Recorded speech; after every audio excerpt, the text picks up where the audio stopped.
नमस्कार दोस्तों, कार्तिक कृष्ण पक्ष की 13 तिथि के दिन धनतेरस का पर्व पूरी श्रद्धा और विश्वास के साथ मनाया जाता है। धनवंतरी के अलावा इस दिन देवी लक्ष्मी और धन के देवता कुबेर की भी पूजा करने की मान्यता है। इस दिन को मनाने के पीछे धनवंतरी के जन्म की कथा के अलावा इसके बारे में एक दूसरी कथा भी प्रचलित है। कहा जाता है कि एक समय भगवान विष्णु मृत्यु लोक में विचरण करने के लिए आ रहे थे। तब लक्ष्मी जी भी उनसे साथ चलने का आग्रह किया। तब विष्णु जी ने कहा कि यदि मैं जो बात कहूँ तुम अगर वैसा ही मानो तो फिर चलो। तब लक्ष्मी जी ने उनकी बात मान गई और भगवान विष्णु के साथ भूमंडल पर आ गई।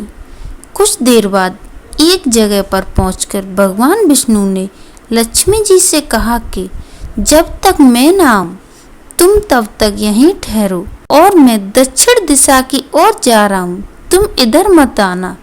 विष्णु जी के जाने पर लक्ष्मी जी के मन में कौतूहल जागा कि आखिर दक्षिण दिशा में ऐसा क्या रहस्य है जो मुझे जाने से मना कर रहे हैं, और भगवान स्वयं चले गए। लक्ष्मी जी से रहा न गया और जैसे ही भगवान आगे बढ़े लक्ष्मी जी पीछे पीछे चल पड़ी। कुछ ही आगे जाने पर उन्हें एक सरसों का खेत दिखाई दिया। उसमें खूब फूल लगे थे। सरसों की शोभा देखकर वह मंत्रमुग्ध हो गई और फूल तोड़कर अपना श्रृंगार करने लगी। श्रृंगार करने के बाद भी आगे बढ़ी। आगे जाने पर एक गन्ने के खेत से लक्ष्मी जी ने गन्ने तोड़कर चूसना शुरू कर दिया। आगे जाने पर एक गन्ने के खेत से लक्ष्मी जी ने गन्ने तोड़कर रस चूसना लगी। उसी क्षण विष्णु जी भी आ गए और देखकर लक्ष्मी जी पर नाराज होकर उन्हें श्राप दे दिया। मैंने तुम्हें इधर आने को मना किया था पर तुम नहीं मानी और किसान की चोरी का अपराध कर बैठी।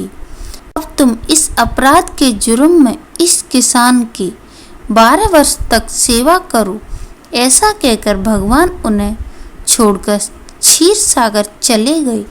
तब लक्ष्मी जी उस गरीब किसान के घर रहने लगी। एक दिन लक्ष्मी जी ने उस किसान की पत्नी से कहा कि तुम स्नान कर पहले मेरी बनाई गई इस देवी लक्ष्मी की पूजन करो, फिर रसोई बनाना, तब तुम जो मांगोगी वह मिलेगा। किसान की पत्नी ने ऐसा ही किया। पूजन के प्रभाव और लक्ष्मी की कृपा से किसान का घर दूसरे ही दिन में अन्न धन रतन स्वर्ण आदि से भर गया। लक्ष्मी ने किसान को धन्य धान से पूर्ण कर दिया। किसान के 12 वर्ष बड़े आनंद से कट गए।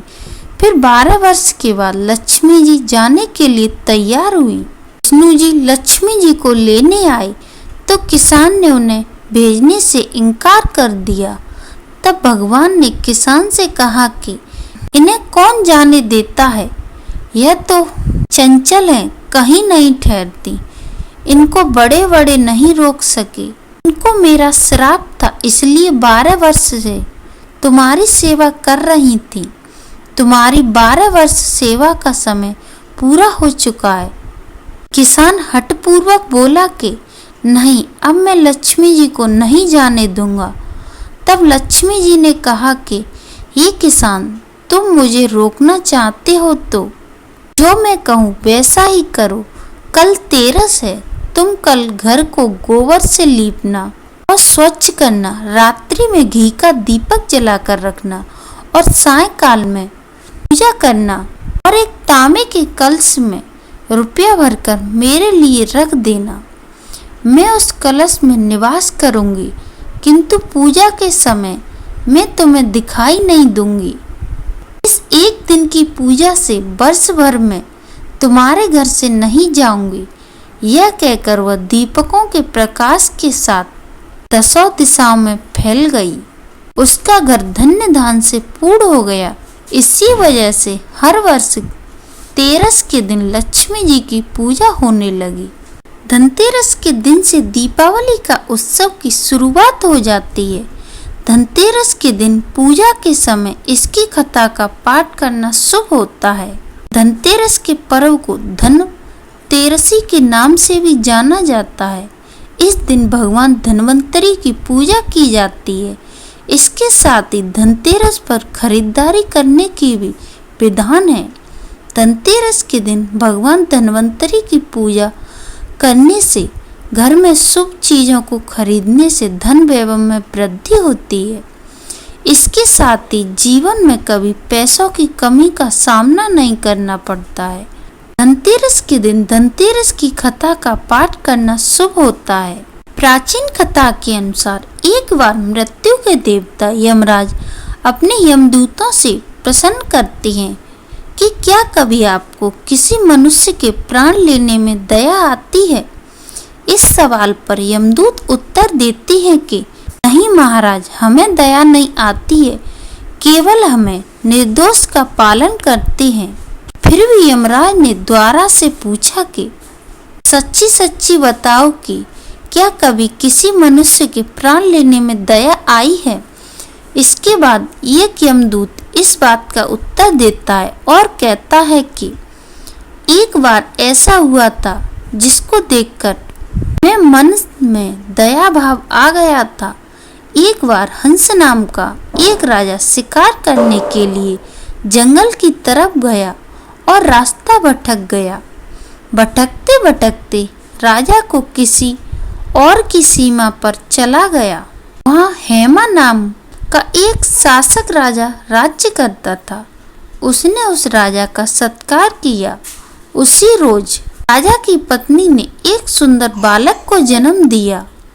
उस बालक की कुंडली के आधार पर बताया गया कि इस बालक को इसके विवाह के 4 दिन बाद मृत्यु हो जाएगी।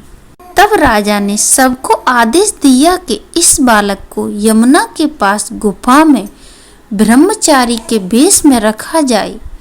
उस जगह पर किसी भी स्त्री की परछाई तक नहीं पड़नी चाहिए। लेकिन विधि के विधान को कुछ और ही करना था। नीतिवश राजा हंस की पुत्री यमुना तट पर गई और राजा के पुत्र को देखकर मंदमुग्ध हो गई। उसी क्षण दोनों ने गंधर्व विवाह कर लिया। उनके विवाह के 4 दिन बाद राजा के पुत्र की मृत्यु हो गई। यमदूत ने कहा कि उस नव विवाहित का करुण विलाप सुनकर मेरा मन पसीज गया। सारी बातें सुनकर यमराज ने कहा कि हम इसमें क्या कर सकते हैं, ये तो विधि का विधान है, हमको तो यह काम करना ही पड़ेगा। यमदूतों ने यमराज से पूछा कि ऐसा कोई उपाय है जिससे अकाल मृत्यु से बचा जा सके। तब यमराज ने कहा कि धनतेरस के दिन विधि विधान के साथ पूजा अर्चना और दीपदान करने से अकाल मृत्यु का भय नहीं रहता है। पौराणिक कथा के अनुसार कार्तिक महीने के कृष्ण पक्ष की 13 तिथि के दिन भगवान धन्वंतरी का जन्म हुआ था। समुद्र मंथन के दौरान भगवान धन्वंतरी अमृत का कलश लेकर प्रकट हुए थे। तब से ही इस दिन तिथि पर धनतेरस का पर्व मनाया जाने लगा और इस दिन सोना चांदी या बर्तन खरीदना शुभ माना जाता है। धन्वंतरी को औषधि और चिकित्साओं के देवता भी माना जाता है। इनकी पूजा करने से हर प्रकार के रोग से मुक्ति मिलती है। बोली लक्ष्मी मैया की जय, बोली धन्वंतरी महाराज की जय। दोस्तों, अगर ये कहानी पसंद आए तो कमेंट बॉक्स में कमेंट करके ज़रूर बताएं। साथ ही आप मेरे चैनल पर नए हैं तो प्लीज़ मेरे चैनल को सब्सक्राइब करें और बेल आइकन पर क्लिक जरूर करें, जिससे मेरी वीडियो के नोटिफिकेशन आपको मिलती रहे। धन्यवाद दोस्तों।